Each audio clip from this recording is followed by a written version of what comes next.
to the people that are in chat. Nice to see some of you talking ahead of time. That's very, very nice. I'm glad to see that we're all excited for our authors today. I will try to stretch the intro out a little bit to give people time to come in. But nonetheless, hello. My name is Nick Mitchell. I'm here with Book Passage Live. And welcome to our new live event. There are some people pouring in. Okay, so we here at the bookstore are very excited to bring to you some of the best authors and conversations you can have out there on the internet. Welcome in, everybody, to Book Passage Live. If you've never seen one of these events before, well then welcome back. Or sorry, if you have seen some of these events before, well then welcome back. If you're completely new here, then Book Passage is an independently run bookstore out of the San Francisco Bay Area, both Corte Madera and the San Francisco Ferry Building.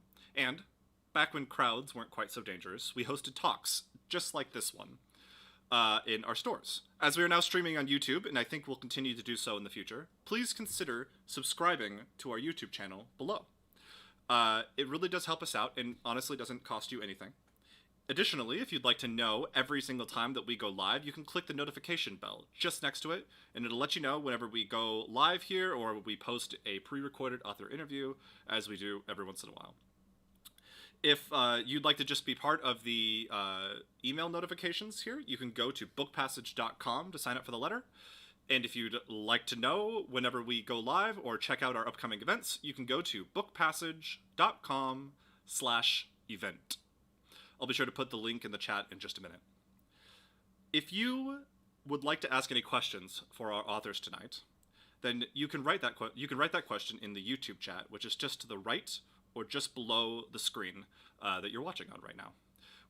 I see them all, and even though our authors don't always get to them, it happens every once in a while, we do appreciate all of the questions that you do ask, and we appreciate all of the love that you can give to everybody who wrote a book and decided to spend their precious hours here sitting at their computer talking to me and to all of you. Thank you very much for everything that you have in the chat, and thank you for saying hello to all of us. Welcome, welcome. Now, let me introduce our authors. We have, first up, Renata Aron, the author of Good Morning, Destroyer of Men's Souls. She's a writer and editor who lives in Oakland, California. Her work has appeared in the New York Times, the New Republic, the Los Angeles Review of Books, and a number of other places. Next up, we have Phyllis Grant, who is the author of Everything is Under Control, the second book here tonight. She's an IACP finalist of personal essays memoir writing and 3-time Saveur Food Blog Award finalist for her blog Dash and Bella. She has cooked in world-renowned restaurants, including Nobu, Michael's, and Boulet. Her essays and recipes have been published in a dozen anthologies and cookbooks. She lives in Berkeley, California, with her husband and 2 children. Everybody, thank you so much for coming out tonight. I'm really, really excited to have you all here today. I will be in the chat looking at everything that you type and questions that you ask. But for now, let me get out of here and hand the show off to our authors. Welcome, welcome. There you go. Hi, Phyllis. Hi, Thank Nina. you so much, Nick. What an introduction. That was fantastic. I think Nick needs his own show. I totally really agree. great. It felt really relaxing to be introduced, actually. I know. I'm Lovely. kind of sorry that now it's our turn. Hello. No, It's he's so gone. nice to see you. Yeah. You too. I'm like, Nick, come back. I know. I love seeing all the books. Just I know. piles and piles. It's a little bit crazy. I was just thinking, I've never done a book event set up in this particular part of my house, and I thought, does this look like a cool book lady, or is this like a little bit kooky? It's a little bit of a compulsion. This is not anything like all the books in the house, but yeah, I think it's a look. We both look kind of studious. You have your books behind you. Right? I have my computer stacked on a bunch of books, and then I have a bunch of books on the floor over there. I actually took a few books out because I had the same feeling, like, whoa. Yeah, I know. I'm like, I should have probably done that, but I did not. No, I think books are beautiful. And I know you do too. I don't think you can't have too many books. That's I wonder if there's news. anything else in life you can't have too much of. I don't know. Lipstick colors for me. Yeah. Nail polish colors. It's really nice to see you. I'm really thrilled to be doing this, and Book Passage has like some of the greatest book events. So I'm really excited to be here in particular. We had talked about, I think we should read. Are we going to read from our book? Yeah, yeah. I had a thought first, though. There was Mm-hmm. something I was thinking about this year, as we've all been doing, but in a sort of a more reflective way, which has been really such a relief, right? This sort of looking back on the past 14, 15 months, as opposed to sort Mm-hmm. of being mired in it, and I was thinking a lot about recipes, and I know you've been thinking a lot about them as well, because we've both been cooking like absolutely like crazy. And something I've been writing about recently is this idea that recipes are alive, so that we are there's a recipe on the printed page, and then I make it and it sort of comes to life, and maybe I pass it on to a friend or to my mom, and they make it and they interpret it, and it just sort of evolves, right, as it moves from kitchen to kitchen. And I was thinking about our books in that way, and I wonder if you had any thoughts about this idea that our books are sort of alive in the same way, and that especially over the past year, they our books have been read by a lot of different people in a lot of different ways. Some people have read our books over many, many months. Some have read them in one sitting. And as I told Nina the other day, I keep having to get new copies of her book because I keep giving it away to people. Because people I walk love in, see piles of books, and I say, "Oh, you need to read this one," right? And I'll tell them maybe why I love it. So I don't know. Do you have any thoughts about books, Wow, the I liveness of love books? that. I really love that. I think about that with recipes a lot, and I think I've only recently come into a relationship to cooking that you've had for a long time, where you have the confidence to experiment and maybe tweak and make it your own. It used to be to me that a recipe, I saw that as carved in stone because I thought, like, who am I to be riffing on a recipe?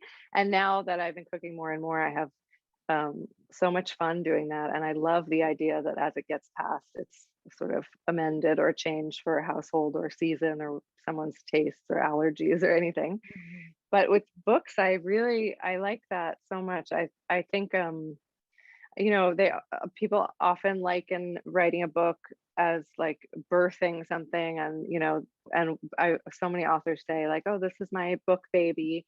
And there is something about the process that I think, as in parenthood, involves a lot of letting go.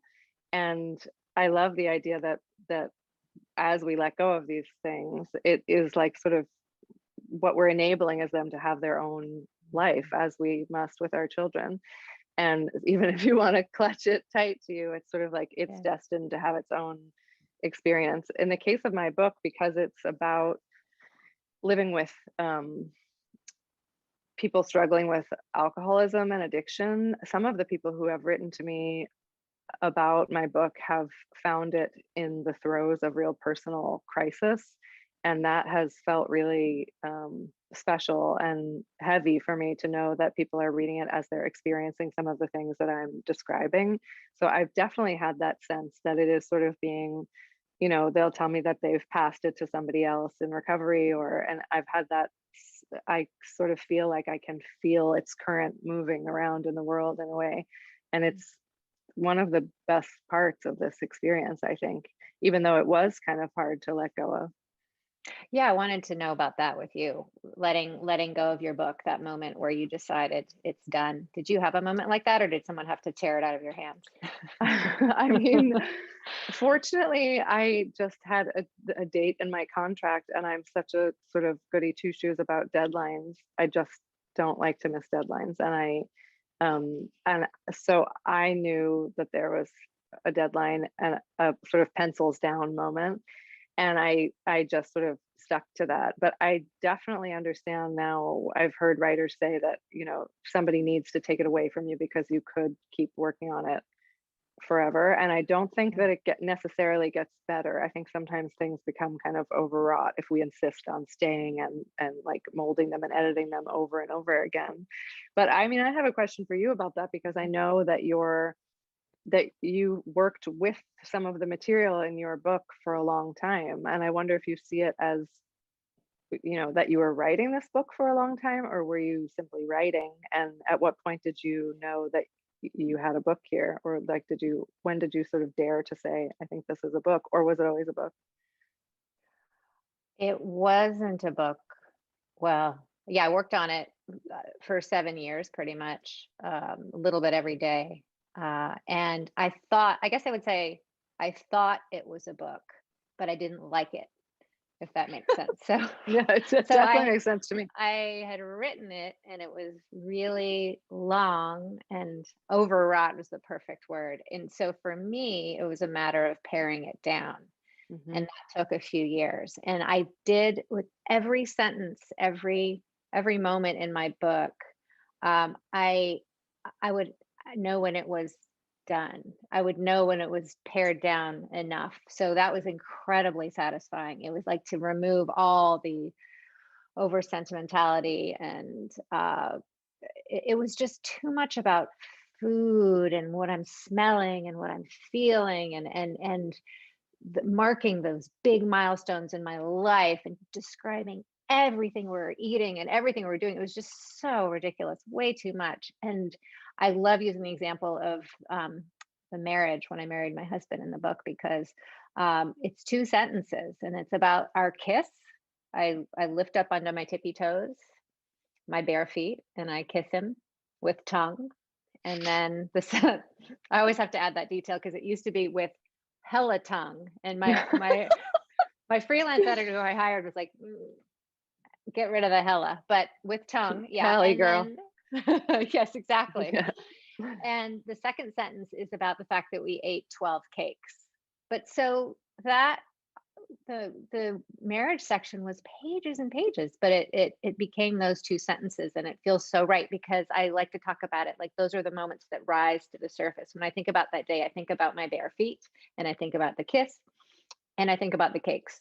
And we didn't hire a Mm. photographer, so we didn't capture any of this. So it's only in my mind, and I see the cakes on the table, and I see That's my bare so feet. beautiful. And I also think it's such a like sort of perfect encapsulation of what I love so much about your book, which is that it's like a kind of sleight of hand that it's so sumptuous and sensuous, and it's so evocative, especially the food parts, but it's like somehow carried off with such economical language. And I always wonder about the process, like how, I don't know, I think I sort of aspire to write with fewer words, and there are scenes that convey, like, that really pack a wallop in your book, but they're very compact, and it's really, that's that's a gift. They read sometimes almost like poems, the sections in your book. Mm. So did you have to kind of jettison lots of, I mean, did you have to just keep sort of sloughing away parts of the book to I get it love to that? that. Yeah, oh yeah. And I carried my book with me in my phone and in my computer, which I always had in my purse. So if I had 10 minutes waiting the carpool line for the kids, I would pull it out and I would read it and I would edit it. And for me, that was a really, really satisfying process, and very grounding and comforting. And yeah, it really was a meditation. It was any anytime I had a few minutes, I would edit the book down.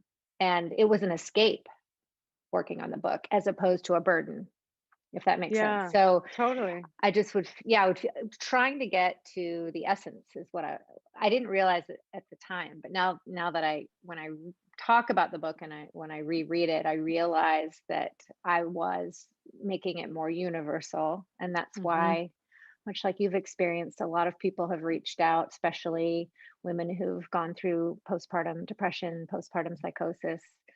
They've reached out and said, thank you for putting that down.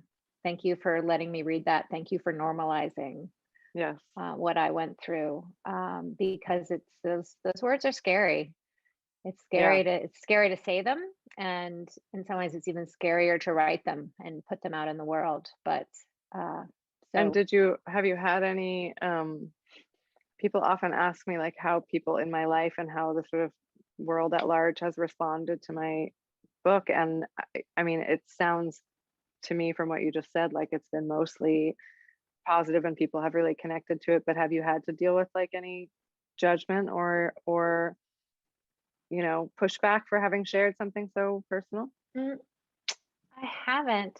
I still have nightmares that the chef in the book is gonna Mm-hmm. reach out and say, "I can't believe that you wrote about me and wrote about me in that way." And but so actually, I've had the opposite happen. I've had various people I worked with in the past reach out and check in and make sure that they behaved appropriately back That's uh, good. in the when was that? The early 90s, right? So I was in my early 20s working in restaurants, and Mm-hmm. it was a battle. And yeah, I was happy to be able to tell these men that they behaved beautifully, and I got to thank them for being the good ones. But That's a cool the bad experience. ones have not reached out. No, they won't Surprise, be emailing surprise. probably. They're like, Yeah. yeah, Well, maybe I'll stop having nightmares about it when they finally reach out. But yeah, I don't yeah, expect them to. But I don't need them to reach out. Not it's not their story. It's my yeah, story, right? that's And right. Yes. yeah, Well, do you want to read some? I'd love to. I we decided, I will tell our audience that that we would just tell each other what surprise each other with some pages from one another's books rather than decide ahead of time what we were going to read, which I think is really fun. The pages that I want you to read are it sounds long because you don't have that many words on these pages, but page 46 to 53. It starts with when we're not kissing. Oh, Yeah, that's what I I know say. that. I know that I part. love these It's the pages. West Village. It's That's food. right. It's my It's food. Food and husband. love, they go really well together here. Yeah. So through which page? Sorry. Let me mark the 53. room. 50. Uh, 3. Okay. The end of 53. I should have turned the lights on more, but I think I can read. Okay. I'm going to lean in. Okay.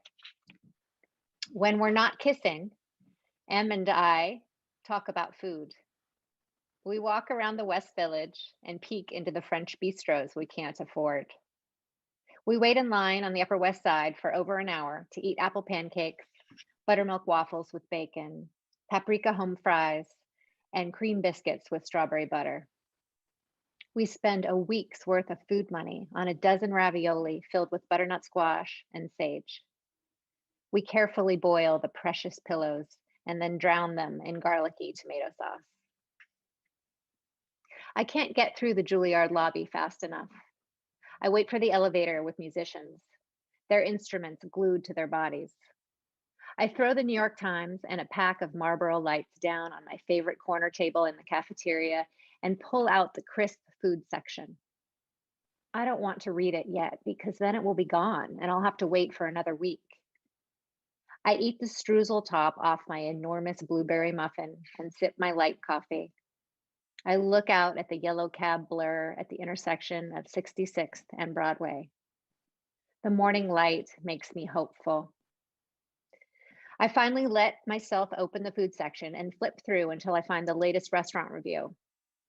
I read it over and over again. I head one flight up to the dance studio and start my warm up. As I demi-plie, grand plie, I am thinking only about grilled monkfish and chocolate soufflés with molten centers. I walk through Manhattan with a warm 6-month-old baby strapped to my chest. I walk to stay awake. I walk because that's what nannies do. Playing mom comes naturally to me, but parenting someone else's child is the loneliest of boredoms. I am 22. I tell the baby my thoughts on everything: the never ending winter, how much I love the sticky buns at the bakery on Chambers Street, how bored I am with my cafe job selling hazelnut coffee and oat bran muffins, how frustrated I am by the previous day's audition. I failed before I even walked into the room. The 10th one I've been to since I graduated from Juilliard. How they pin a piece of paper to my chest. How one small group at a time we walk out into the middle of the room. How the producers have us turn to face the back of the room so they can check the shapes of our asses. So humiliating, little one. Pirouettes on the right, and a left, and then they teach us the audition sequence. How I step out into the middle of the room, how my mind goes blank. I panicked. I ran up Broadway all the way home. I stop under a passenger bridge that straddles two buildings and stare up at the airy loft filled with a life that I think I want. Someday I will have morning glories weaving up my very own fire escape. My rocking and yammering have put the baby to sleep. I turn the corner and see models and lawyers and Wall Streeters slipping out of limos and into a restaurant. I sneak in the front door. The air smells fancy, fermented. I leave before anyone sees me and go around to the back. Cooks slip out to lean against the brick wall to take quick drags of cigarettes. They all seem rushed and guilty. Each opening of the kitchen door lets me sneak a peek into their bright world. I watch an army of cooks in crisp white shirts and aprons, red-faced, sweating, barking out orders, heads down, arms reaching and stirring, plucking herbs and flipping fish and testing sauces with tasting spoons. The industrial kitchen fan pumps a mashup of lunch fumes out into the alley. I want my hair to smell like chocolate and garlic and fish. I want to lean in and carefully place the roasted beets next to the potato puree. I want a purpose. I rock the baby, hugging him tight, his back to my belly. All I want is to unstrap him, hand him to the next person walking by, enter the kitchen, and never look back. Em and I have been together for 3 years.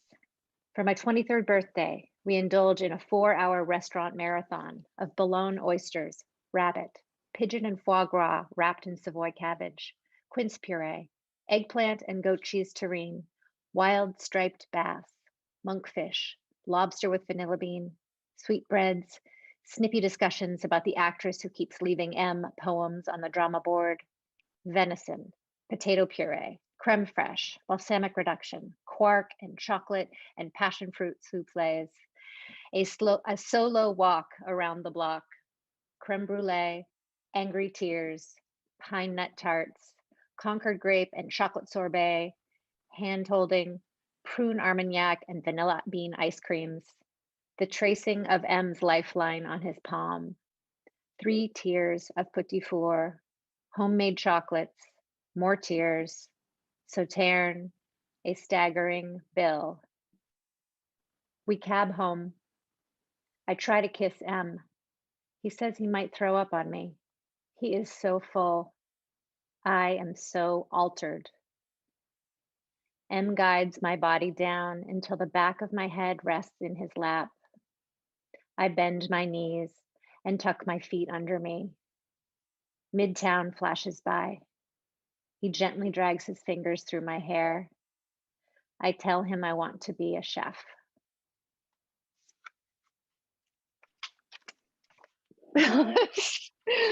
The food. I read that. I read that section to decide to tell you to read it, but then I read it probably 3 more times. It is so, that's exactly what I mean. So now I feel like I'm teaching a class where I was talking about how economical your language is, but how sumptuous.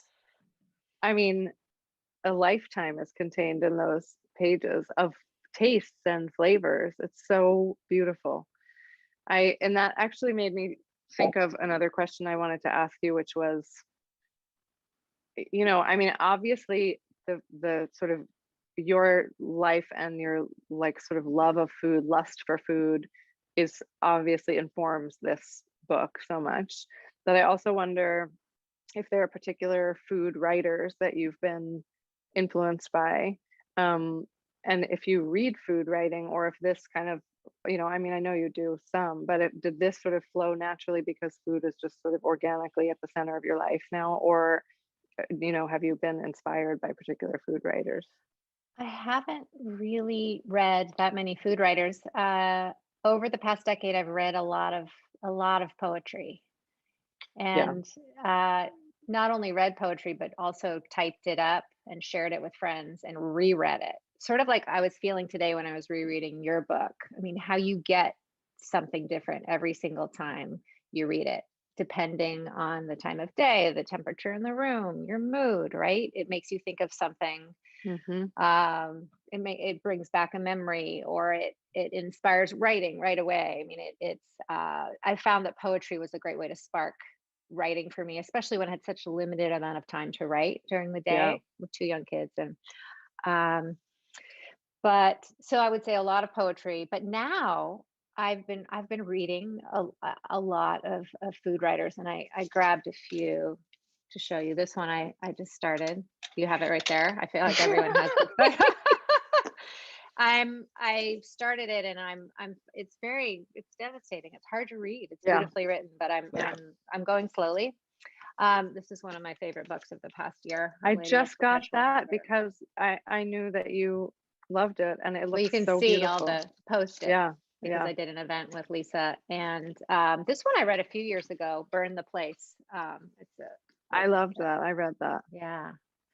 And then I do sometimes revisit Heartburn just to sort of see how recipes and food could be integrated into a novel or a memoir. Mhm. And then you asked, I got quite a pile. Blood, Bones, and Butter. This is the one that really showed me that it's funny. I sort of wish I'd gone back and read this before I started writing my book, because it would have reminded me that it's not the food is always there, but that's not necessarily the primary sort of the thing that drives each scene. It's Yeah. just it's like this through line, and I think I finally found that in my own book. But this is the first memoir I read where I really I I just I could relate. It was such a food book, but it wasn't a food book. It was just food is a part of Yeah, but she's everything like for cooking at that everybody. summer camp, and it's not all like foodie, you know what I mean? It's like Yes. food is part of her everyday life, but I know exactly what you mean. My mother's a big fan of that book and gave it to me, and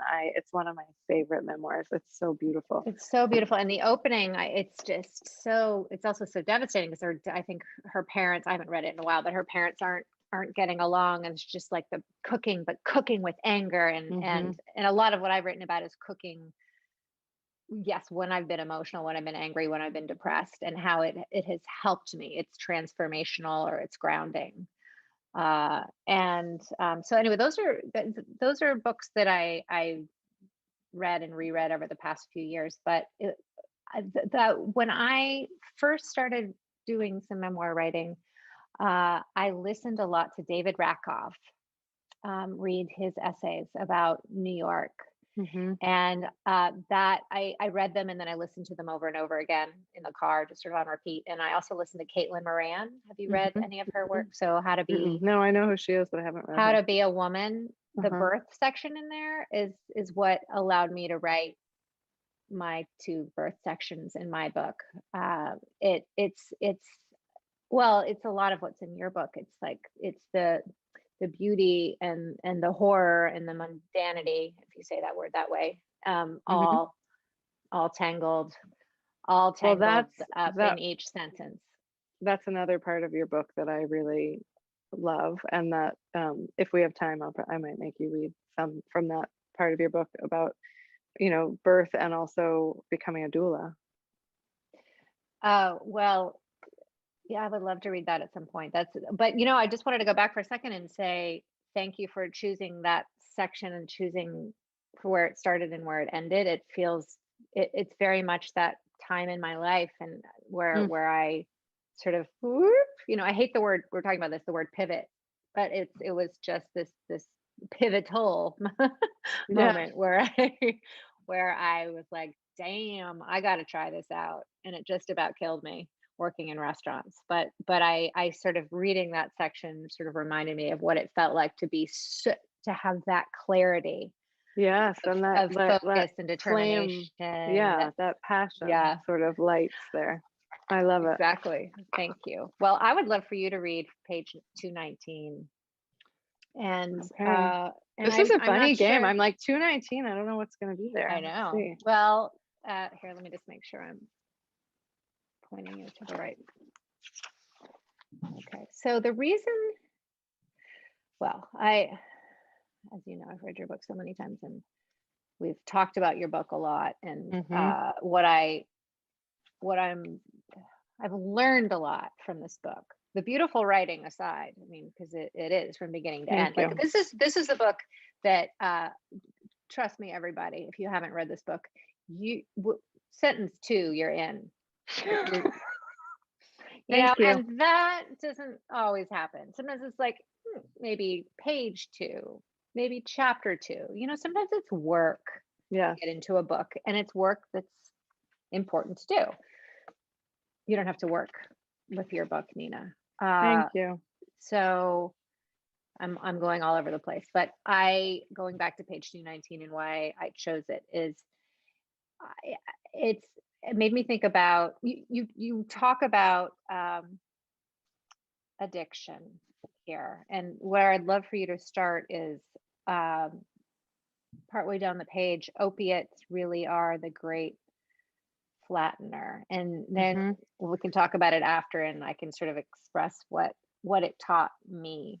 But and I want you to read until you want to stop. So I think you'll probably have a sense, but I would love for you to at least read to the bottom of the next page, maybe. Yeah, why don't you see how that feels? Okay. To cruelty. Opiates really are the great flattener. Heroin addicts don't often lead dazzling lives. Their interests and relationships steadily disintegrate and disappear.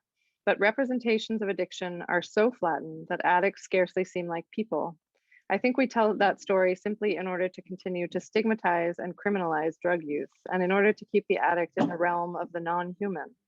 It is easier to remain complicit in consigning opiate addicts to social death if we imagine they are zombie losers, shooting one another up all day inside abandoned houses. It's far more challenging to consider the junkie with a job, the one who parents, the one still embedded in a social world, the one who wants to get clean. The sadness of the addict's family is also flattened and typically shown in a simple way. They feel sad because drugs have robbed them of the person they once knew.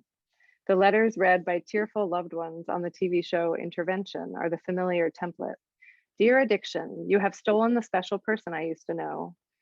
Much more painful and uneven is the actual experience of loving an addict, because in certain ways, on certain days, they are still precisely, maddeningly themselves. It isn't all catastrophic. Life goes on. It is punctuated differently by particular kinds of silences and deceits, arguments and promises, highs, obviously, and all-time lows. But life is also just life, boring and funny and complicated, ever-changing and always the same. Kay and I had hours-long debates about the people we knew or about politics or television or books. We ate meals, watched movies, spooned. We drove up the coast, played each other song after song, one of us instructing the other in how to hear it. This part right here, listen. We fought a lot. Sometimes it felt like the disease he most acutely suffered from was being a dick. That was his favorite line in the book, I think. When I was angry with him, all of his problems seemed to spring from a fundamental narcissism, entitlement. You are the most selfish person I've ever met, I thought. Of course you're a drug addict. What else would you be?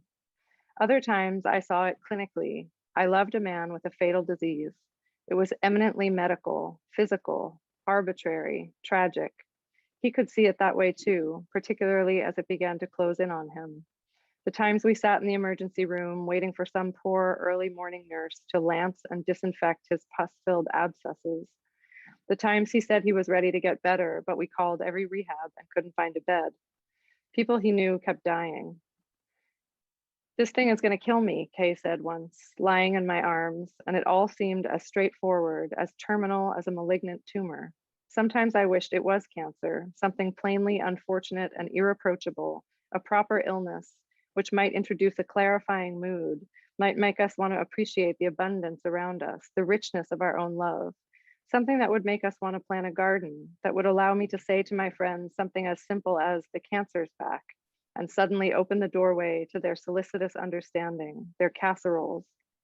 Addiction, beyond being stigmatized and criminalized, is a disease that mingles so maddeningly with free will that those of us living in its midst can swing wildly between sympathy and cruelty. Wow. I just, it's so, I think I've just spent a lot of my life looking at addiction as sort of black and white and sort of dirty and dark, and what you do so brilliantly in this whole book is you you make us you make us root for this love, in some Hmm. ways. And I think at times as a reader that's frustrating, because you just want to say, just get, Yes. get away from Yeah. this guy. But it's you're spooning and you're listening to music, and it is a beautiful love story, this book is. And Thank you. that just Yeah. took me by surprise. It takes me by surprise every time I read it. And as I've told Nina before, I can't remember what page it is. I wish I'd marked it, but there was one description of your I guess when you guys got reacquainted and the love Hmm. was just so wild and so intense. I sent that section to my husband because I thought it was so beautifully written, and then he typed it up. So I have it in my bedroom. Um, I love that so much. and even though in there are things that are unfamiliar to me within a love Hmm. story, at least my own, in terms of some of that darkness and horror and pus-filled abscesses, right? But That's pretty somehow gnarly. Yeah. it's pretty gnarly. But somehow I'm still relating to this deep Thank you. connection. And have other Yeah. people talked to you about the love story in this? Yeah, definitely. Well, thank you for saying that. I think it's definitely part of why I wanted to write this book. And I think a lot of people experience that frustration because there is something kind of relatable, even as the story is really crazy. It gets crazier. And I mean, for those of you playing at home, I did eventually get out of that situation. But I do think that I think it was really important to me to sort of humanize, I mean, the way that we are finally doing with so many of these sort of pat narratives that come from on high that we've grown up with, whether they're about race or class or gender or, in this case, I think like I really came into an understanding once addiction was in my daily life that I'd been indoctrinated by the war on drugs and growing up in the 80s, and had really come to think about drugs in a particular way as something that bad and weak people choose to do. Mm. And there's a real empathy deficit, I think, that we're dealing with as a culture because we're sort of trying to now fix a lot of the language, but people don't yet have it in their hearts, I don't think, as much as I wish they did, to really see addicts as fully human. And I think that's sort of part of the conversation that I wanted to be a part of. And it's definitely a conversation that's raging all over the place. There are a lot of people doing really amazing work in that area. But I think to me, because I had had people in my life who I loved, not just this person I had a relationship with, but others who struggled with addiction, I just, I lived it in a particular way. It is woven into every day the same way it is when someone has a drinking problem or, another kind of disease. And so I wanted to sort of show the ways that it's just kind of braided into daily life, and it becomes very hard to know how to relate to it and whether to like punish it when you are also spooning. I know It's there's something really confusing.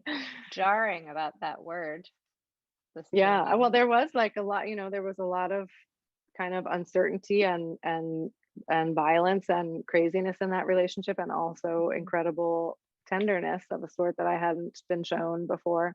So it's a total mindfuck addiction in Mm, all ways. mm. Yeah, Yeah, just letting that land. It is a mind fuck. yeah, it is.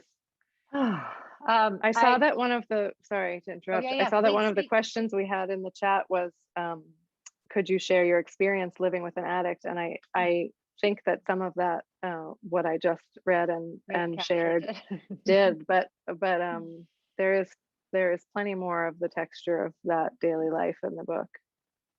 Absolutely. Yeah. Um, I have a little surprise for you. And Ooh, I know, our surprise is fun. This is all Yeah. about surprises. Well, it's, we have paperbacks out. You're We're like, like, you we have have to to do read the something whole book. fresh. Right. Exactly. Sit back, get Yeah. the tea. We're gonna no. Um, my friend Margie has a book group, and I think it was because of me. They read your book. I think it must have been. Oh, I love And that. they all read it. And I learned today that they all loved your book. Oh my gosh. Duh. That But it's nice to hear. You never know, right? it's wild to And think of people reading it in a book club. I love that. isn't that cool? Yeah. And I reached out this morning to my friend Margie to see if she could reach out to some of these women in the book group to see if they had any questions. And I just would love to read a few of the questions from these women from today from my phone. What do you think of This that? is the greatest surprise. Okay, Oh, so fantastic. glad. Yay. So I'll read a few. Some of it we've probably covered, but I'd love to read through a few of these. Oh, and this first question is something we haven't really touched upon, but how, well, let me read the question. Love the format of personal narrative rich with academic outside content. Was that always how you imagined the book would manifest? And it is true that we've been reading more of the parts memoir pieces, but you weave in the history of Al-Anon and codependency and so on, but you do it in a way that really flows with your story. It doesn't feel abrupt as it could. So maybe you could talk a little bit about if you decided to do that all along, or if that sort of emerged during the writing process. I think that I love that question, and I did decide to do it all along. And I think initially, I mean, I think that was the spark of the idea. It was really about kind of offering some historical context. Once I started researching that and understanding it, and um, that I think it's important for a lot of us to be able to sort of put our own personal experiences, especially those that are like anguished, difficult experiences, into perspective. And for me, it was like a big historical philosophical perspective. I wanted to know, like, where this position that I was occupying of codependent and enabler, and where did it come from. And once I started researching that, and I'm like trained as an academic, and that kind of thing is fun for me, and I sort of started to understand the genesis of this term, then I knew that I wanted to write a book about it. And then I thought, could I really add my, the salacious details of my personal experience of this? And then once I decided to try to write some of the personal stuff, I realized how badly I sort of needed to.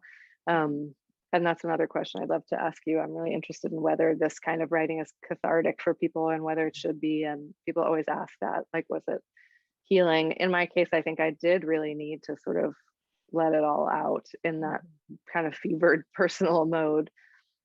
So then the challenge was trying to kind of weave them together, which was overwhelming. And I left probably a book's worth of material aside, because it was gonna, in the end, it was gonna be an academic book if I didn't take a lot of that out.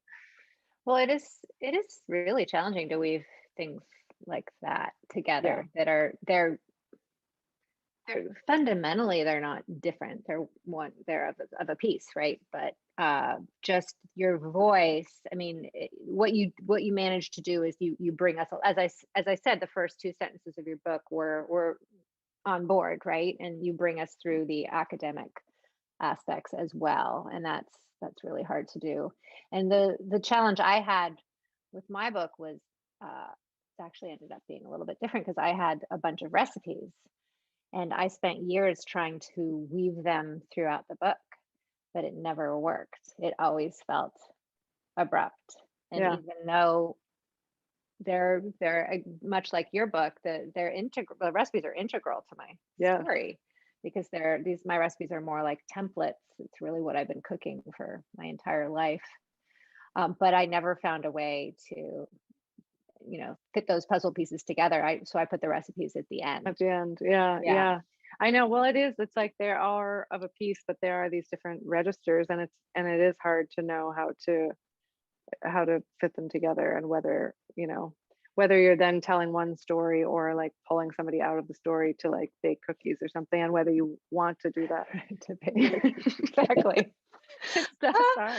I'm laughing because my friend Chris, he described my blog at one point, because I wrote a blog back in the day, like a decade ago. I had a blog, and he would describe my posts as, the day was hard and I cried, and then the kid had a tantrum, and then I called my husband and said something sexy to him on the phone, and then I cried again, and then I baked a cake.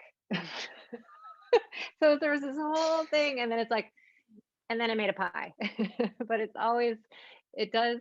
So in some ways that works with my book. It's like I did all this and I have this lifetime, and then But in I the book made some version, I salad think dressing. you just say that you did, but you don't, and then you get the recipe as like I a get the footnote, recipes which at I the think end, is right? perfect. Yeah. But many times you do have a difficult like encounter in the book, and then you say like that you did cook or bake your way through it. You know what I Yes. mean? Well, like the one that comes to mind is when I was throwing up for 20 weeks when I was pregnant with my daughter. So for those first 20 weeks, Ugh. I could barely get off the sofa. And then suddenly I felt fine. And I say, and my daughter was made of cottage cheese pancakes, because that's all I ate. And I also have that found something I page. could cook. I have that page dog-eared because I love that, That's and a I love shame. cottage Thank cheese you. pancakes. I love those pancakes. Oh, let's look at some more questions and what, we got to keep track of time. Okay. Is it, Oh yeah, what time and is we it? also have another question there. Is it really only Cool. 6:19? We've been I going. Oh know, my, I was like, cruising. we've been going 20 minutes. No, we've been going way longer than 20 minutes. Okay, let me look at these questions. Just read through them. Uh, okay. Do you personally and theoretically feel like it's possible for a codependent to feel complete and secure on her own, independent of romantic relationships? And is independent security even a realistic goal, given that we're social creatures wired to enjoy and crave interdependence? I love Beautiful that question. question. Yeah. I love that question. And it does kind of dovetail with a question in the chat from Shane that says, Nina, do you ever find yourself slipping back into your codependency, such as choosing to date guys, believing that you can transform them? And the question of like whether you can sort of fix this, recover from it fully and achieve some kind of, I mean, that is like, has been an ever present question for me in the years that I've been trying to be less like I was in this book. Hmm. And I mean, I think we are social creatures, and I think, and I say at the end of the book, and I remind myself often that my goal is not to be an island, nor is it possible, especially for me. I'm in like a super, very tight knit family of, have close friends. I'm a mom. I would never want to achieve a kind of self-reliance that's like, that extreme. But I do think a certain kind of independence um, for me has become possible. And for me, that had to happen outside of a relationship with any man, and outside of traditional normative ideas about marriage or anything like that. I think I've had to like establish fully my own independence, and then I was ready to sort of like look for a partner who would be sort of adding just an addition to a self-sustaining universe that's like already in progress, and not sort of like filling some kind of need. But to Shane's question, yes, I mean, I slipped back into those ways here and there numerous times. Now those things are really red flags to me. And now I'm in a great relationship with a great person. But I think it's definitely a lifelong project. And so I don't think it's ever really finished. We can only sort of, we say in the program, in Al-Anon, progress, not perfection. And I think it is sort of like, that's my homework for the rest of my life, is to try to have healthy relationships. I was just thinking about some of the other questions had to do with people so curious about how you're doing now. I mean, just people are just outright asking, are you sober? Are you, do you have a new partner? And you've answered all of that, right? Yes. But Yes. if I didn't know you, I think I would have those same questions. I would wish so much that you were sober and that you'd found a partner and all that. So I think that's Yeah. partly just from your book. I mean, again, that idea of rooting, first you're rooting for the you are actually rooting for the relationship, right? And then Yeah. then in the end you're not. I'm, you know, we're rooting for you on your I like island, that. your island, but your island that's very close to other islands. Yeah, social. It's Yeah. it's a very social island. Yeah. It's a sort of But I love that. Yes, I am so that. happy to say that I'm sober and Yeah. happy and all those things. Yeah. Well, I love that actually Margie asked that question because it's you know, Such a I good knew other question. people would be asking it too. And I think the other questions we've pretty much covered. Would you be open to reading one more short thing on page 101? Yes, would you? Yes. Okay. Let's Uh, we could read our way out. yeah. So the reason I chose 101. this is your grandma. Oops, that's my book. I'm like, what? Which book are we looking at? You have a lot about your grandma in your book, and I have a lot about my So do grandma you. in my book. And there's a scene in my book with my grandma and lipstick. And anyway, this is your scene with your grandma and lipstick. So if you would read, well, again, read until it feels right to stop, but I think probably on to the next page just a little bit. Okay. I like discovering the ways my grandmother and I are alike. We both keep our Q-tips in a jam jar and eat smoked fish on crackers while standing in the kitchen. She makes a cucumber and tomato salad, and I commend her for salting it liberally, as I would. When I pad around her small apartment, a little peckish, she asks if I want some sour cream as a snack. I do. I stand like a pelican while eating a few tablespoonfuls on one leg with a foot balanced on the inside of my knee, and wonder if she did too in nimbler years. We both own more tubes of lipstick than is reasonable, mostly corals and bright pinks that we enjoy trying on for each other, one after another, even though the matte ones leave a stain, thereby adulterating the subsequent color somewhat.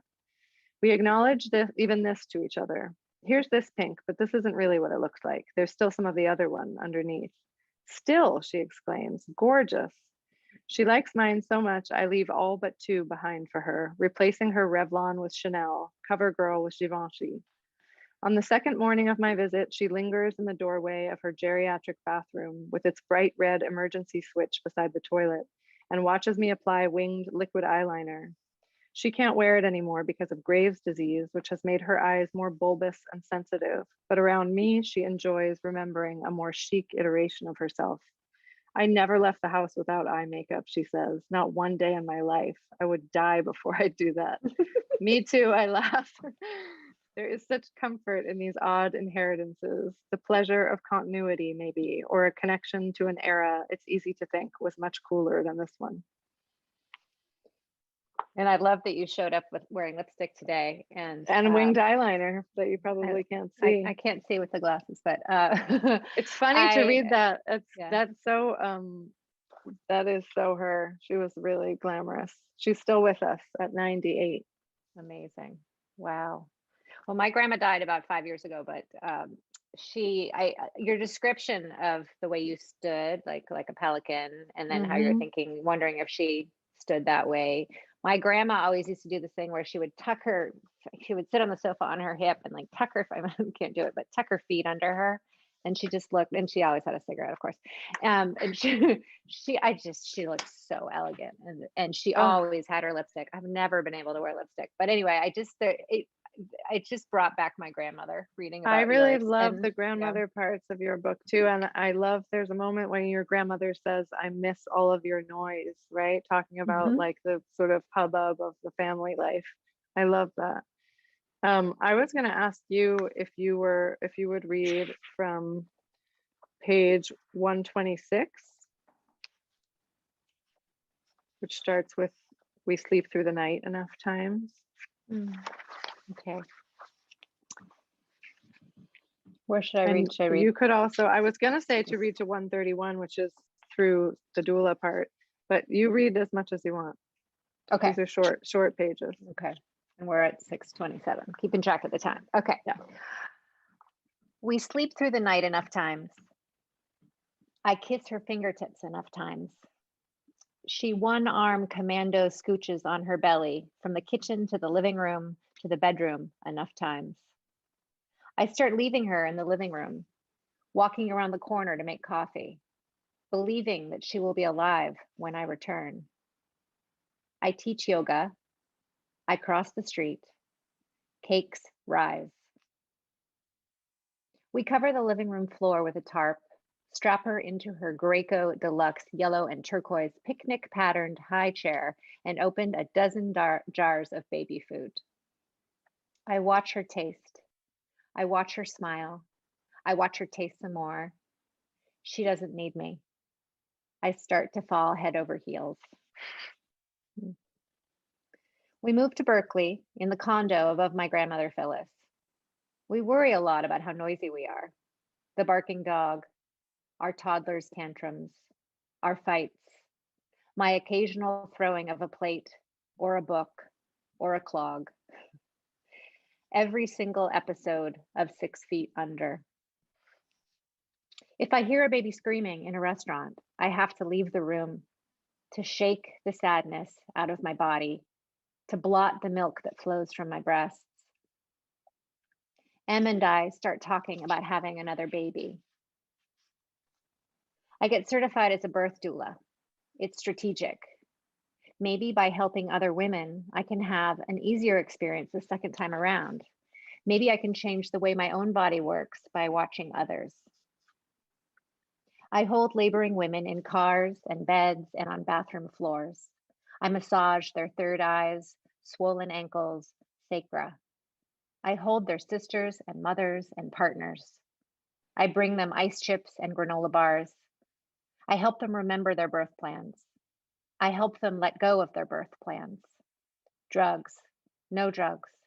Phyllis, get me the motherfucking drugs. I tell them they can do it, that they are doing it. I watch them dance and squat. I watch them punch pillows and partners. I watch them hum and ohm and grunt and yell and scream and cry their babies out. Angrily, defiantly, ecstatically, quietly.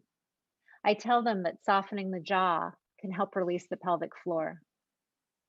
I see husbands so strong and focused on their laboring wives that they forget I'm even in the room. Lights are dimmed, candles are lit, lights are thrown back on, baby crash carts are rolled in. I watch planned C-sections and emergency C-sections. I see babies pulled and sucked out. I see stuck placentas and torn perineum, so much blood and vomit and shit. Needles into spines, scalp monitors, birth after stillborn, birth after the loss of a partner, a parent, a child. All the stories so huge.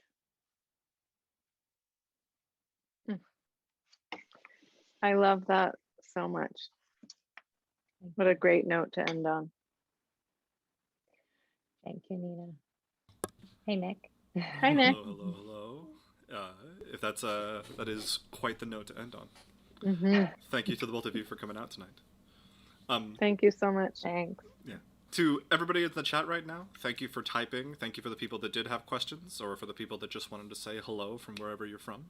The books are Good Morning, Destroyer of Men's Souls, and Everything is Under Control. You can find both of them in the YouTube chat if you're here, or if you're watching after the fact, you can find it in the description below. Once again, if you enjoyed the chat, please subscribe or hit the thumbs up button, please. If you'd like to be alerted of every time we go live, you can hit the notification bell, or just go to bookpassage.com/event for more. If you do happen to order it from us and don't live in the Bay Area, we'll ship it to your house, just like any other bookseller that you might find online. We have a really large number of people that we ship books to from, like, New York. So regardless of where you are, if in the United States, I imagine it might be more difficult outside of the country, but regardless of where you are in the United States, you can just order it and we'll send it right to your house. Easy enough. Thank you one last time to our authors tonight for sharing. And thank you to all of you for coming out, for supporting us, for supporting any independent bookstore. I really hope to see you all in the next one. Bye. Thank you.